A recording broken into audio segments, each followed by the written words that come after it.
Today I would like to review the book The St. Gallen Mafia by Julia Meloni. She has written articles for LifeSite News along with other publications, and she did this research into the St. Gallen Mafia. Now, as you know, the St. Gallen Mafia is a group of cardinals who conspired to elect Bergoglio as Pope. They failed in 2005, and they regrouped, and they ended up electing him after Benedict's resignation.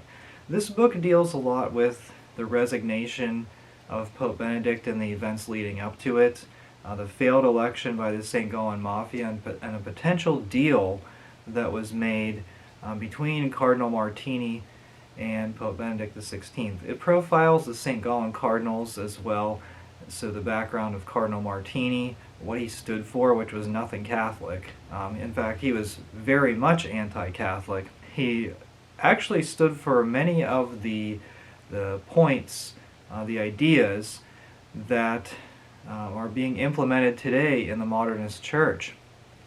So, communion for divorced and remarried, married priests, and the LMNOP agenda. So if you followed the stories, the news stories from recent times, none of this information will necessarily shock you, but it may be helpful information to know. The things that Pope Francis says are strikingly similar to many of the comments from Cardinal Martini. It's almost like Pope Francis was given a directive and he's been following it, very much to the script. The I guess schemes of the St. Gallen Mafia, some of their plans have been foiled.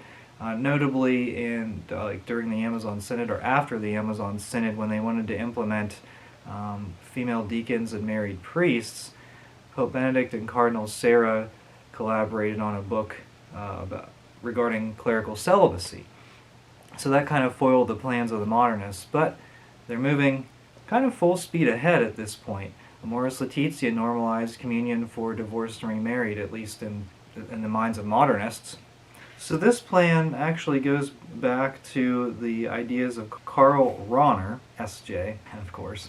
He was very influential in the Second Vatican Council. He had several points here. He wanted a church where civilly divorced and remarried could receive communion. He wanted an abolition of clerical celibacy. He wanted synodality, the right of priests and laity to cooperate in a deliberative and not merely consultative way in church decision-making. He also wanted to blur the lines of morality. I believe, especially in regards to the modernist agenda, they wanted to blend together the religions of the Catholics and the Protestants. And so the German church is fully implementing the St. Gallen agenda. And also, I should mention McCarrick. He was certainly involved in the election of Bergoglio. The video of his speech at Villanova University makes that very clear, that he wanted Bergoglio elected as Pope.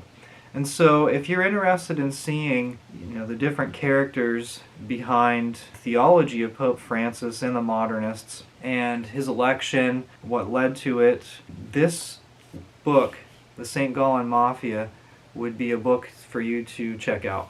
So this has been my book review of The St. Gallen Mafia by Julia Meloni. Thank you so much for watching. We are the laity, and we will not be silent.